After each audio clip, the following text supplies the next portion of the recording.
ಅರ್ಧ ಸ್ಪೂನು ಗರಂ ಮಸಾಲ, ರುಚಿಗೆ ತಕ್ಕಷ್ಟು ಉಪ್ಪು, 3 ಟೊಮೆಟೊ.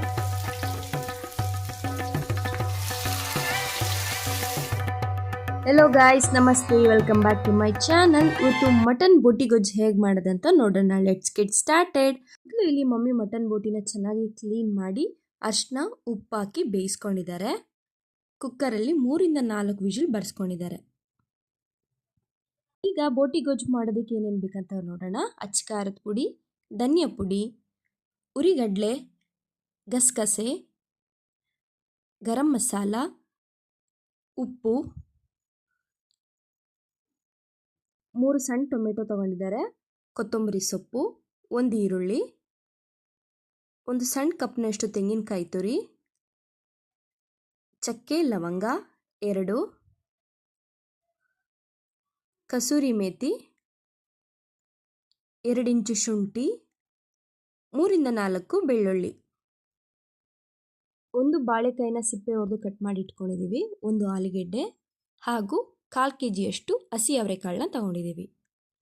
1 ಜಾರಿಗೆ ಕೊತ್ತಂಬರಿ ಸೊಪ್ಪು, ಈರುಳ್ಳಿ, ಶುಂಠಿ, ಬೆಳ್ಳುಳ್ಳಿ, ಚಕ್ಕೆ ಲವಂಗ, ಕಸೂರಿ ಮೇಥಿ, ತೆಂಗಿನಕಾಯಿ ತುರಿ ಆದಮೇಲೆ ಟೊಮೆಟೊ, 1 ಸ್ಪೂನಷ್ಟು ಗಸಗಸೆ, 1 ಸ್ಪೂನಷ್ಟು ಉರಿಗಡ್ಲೆ, ಇಷ್ಟನ್ನು ಹಾಕಿ ರುಬ್ಕೊಳ್ಳೋಣ. ನಾವಿಲ್ಲಿ 2 ಸಲ ರುಬ್ಕೊಂಡಿದ್ದೀವಿ. ಈಗ ಒಂದು ಕುಕ್ಕರ್ಗೆ 2 ರಿಂದ 3 ಸ್ಪೂನಷ್ಟು ಎಣ್ಣೆ ಹಾಕೊಳ್ಳೋಣ. ಎಣ್ಣೆ ಕಾದ ನಂತರ ಈರುಳ್ಳಿ ಹಾಕೊಳ್ಳೋಣ. ಅರ್ಧದಷ್ಟು ಈರುಳ್ಳಿ ತಗೊಂಡಿದ್ದೀವಿ. ಹಾಗೆ 1 ಸ್ಪೂನು ಕಸೂರಿ ಮೇಥಿ. ಈರುಳ್ಳಿ ಫ್ರೈ ಆಗಿದೆ. ಈಗ ಇದಕ್ಕೆ ಆಲೂಗೆಡ್ಡೆ, ಬಾಳೆಕಾಯಿ, ಅವರೆಕಾಳನ್ನ ಹಾಕೊಂಡು ಫ್ರೈ ಮಾಡ್ಕೊಳ್ಳೋಣ. ಸುವರ್ಣಗೆಡ್ಡೆ ಸಿಕ್ಕಿದ್ರೆ ಅದನ್ನು ಕೂಡ ಬಳಸ್ಬೋದು, ತುಂಬ ರುಚಿಯಾಗಿ ಬರುತ್ತೆ. 2 ರಿಂದ 3 ನಿಮಿಷ ಹಾಗೆ ಫ್ರೈ ಮಾಡ್ಕೋಬೇಕಾಗತ್ತೆ. ತರಕಾರಿ ಎಣ್ಣೆಲಿ ಫ್ರೈ ಮಾಡೋದ್ರಿಂದ ಬೇಗ ಸಾಫ್ಟ್ ಆಗುತ್ತೆ. ಈಗ ಇದಕ್ಕೆ ರುಬ್ಬಿರುವಂಥ ಮಸಾಲೆ ಹಾಕೊಳ್ಳೋಣ. ಮಸಾಲೆ ಹಸಿ ವಾಸನೆ ಹೋಗೋವರೆಗೂ ಲೈಟಾಗಿ ಫ್ರೈ ಮಾಡ್ಕೋಬೇಕು.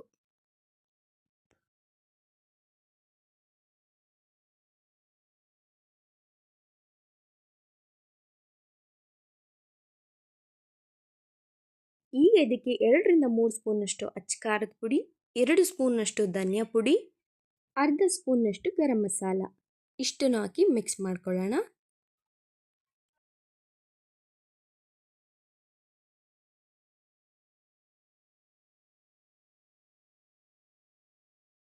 ಮಿಕ್ಸ್ ಮಾಡ್ಕೊಂಡಿದ್ದಾಗಿದೆ. ಈಗ ಇದಕ್ಕೆ 1/4 ಸ್ಪೂನಷ್ಟು ಕಲ್ಲುಪ್ಪು ಹಾಕ್ಕೊಳ್ಳೋಣ. ನಾವು ಆಲ್ರೆಡಿ ಮಟನ್ ಬೋಟಿ ಬೇಯೋದಕ್ಕೆ ಉಪ್ಪು ಹಾಕಿರೋದ್ರಿಂದ ಇಲ್ಲಿ ನಾವು ಸ್ವಲ್ಪ ನೋಡಿಕೊಂಡು ಬಳಸಬೇಕಾಗತ್ತೆ. ಈಗ ಇದಕ್ಕೆ ಬೇಯಿಸಿರುವಂಥ ಮಟನ್ ಬೋಟಿ ಹಾಕೊಳ್ಳೋಣ. ನಾವಿಲ್ಲಿ ನೀರು ಸಮೇತ ಹಾಕೋತಾ ಇದ್ದೀವಿ. ಹಾಗೆ ನೀಟಾಗಿ ಮಿಕ್ಸ್ ಮಾಡ್ಕೊಳ್ಳಿ.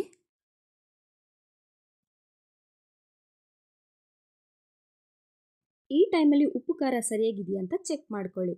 ನಂತರ 1 ಹಿಡಿಯಷ್ಟು ಕೊತ್ತಂಬರಿ ಸೊಪ್ಪು ಹಾಕಿ ಕುಕ್ಕರ್ ಮುಚ್ಚಿ 1 ಅಥವಾ 2 ವಿಷಲ್ ಬರ್ಸ್ಕೊಳ್ಳೋಣ. ಸೂಪರಾಗಿ ನಾಟಿ ಮರಿ ಮಟನ್ ಬೋಟಿ ಗೊಜ್ಜು ರೆಡಿಯಾಗಿದೆ.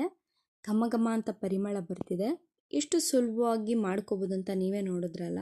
ಮನೇಲಿ ತಂದು ಮಾಡಿಕೊಂಡು ತಿನ್ನಿ, ಒಂದು ಸ್ಯಾಟಿಸ್ಫ್ಯಾಕ್ಷನ್ ಸಿಗುತ್ತೆ ಹಾಗೂ ಆರಾಮಾಗಿ ತಿನ್ಬೋದು. ತಟ್ಟೆ ಇಡ್ಲಿ ಜೊತೆ ಮಟನ್ ಬೋಟಿ ಗೊಜ್ಜು ತಿಂತಾ ಇದ್ರೆ ಸೂಪರಾಗಿರುತ್ತೆ. ಮುದ್ದೆಗೂ ಅಷ್ಟೇ ಒಳ್ಳೆ ಕಾಂಬಿನೇಷನು. ಚಪಾತಿ, ಪೂರಿ, ರೊಟ್ಟಿ, ಅಕ್ಕಿ ರೊಟ್ಟಿ, ರವೆ ರೊಟ್ಟಿ ಎಲ್ಲದ್ರ ಜೊತೆನೂ ತಿನ್ಬೋದು. ತುಂಬ ರುಚಿಯಾಗಿರುತ್ತೆ. ನೀವು ಮಿಸ್ ಮಾಡದೆ ಮನೇಲಿ ಟ್ರೈ ಮಾಡಿ ನೋಡಿ. ಹೇಗೆ ಬಂದಿತ್ತು ಅಂತ ಕಮೆಂಟ್ ಮಾಡಿ ತಿಳಿಸಿ. ನಿಮಗೇನಾದರೂ ಈ ವಿಡಿಯೋ ಸ್ವಲ್ಪನಾದರೂ ಇಷ್ಟ ಆಗಿದರೆ ಪ್ಲೀಸ್ ಲೈಕ್ ಮಾಡಿ, ಶೇರ್ ಮಾಡಿ, ಕಮೆಂಟ್ ಮಾಡಿ. ಸಬ್ಸ್ಕ್ರೈಬ್ ಮಾಡ್ಕೊಳ್ಳೋದನ್ನ ಮರಿಬೇಡಿ. Thanks for watching. Love you all. Bye bye.